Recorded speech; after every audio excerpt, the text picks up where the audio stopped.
اور اب یہ خبر کہ ملکی اور غیر ملکی ایئر لائن نے خلیجی ممالک کے مسافروں کو سونے کی چڑیا سمجھ لیا۔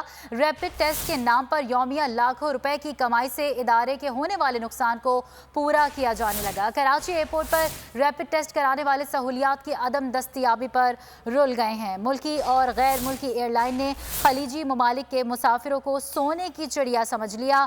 ریپڈ ٹیسٹ کے نام پر یومیہ لاکھوں روپے کی کمائی سے ادارے کے ہونے والے نقصان کو پورا کیا جانے لگا۔ کراچی ایئرپورٹ پر ریپڈ ٹیسٹ کرانے والے سہولیات کی عدم دستیابی پر رل گئے ہیں۔ ملکی اور غیر ملکی ایئر لائن نے خلیجی ممالک کے مسافروں کو سونے کی چڑیا سمجھ لیا۔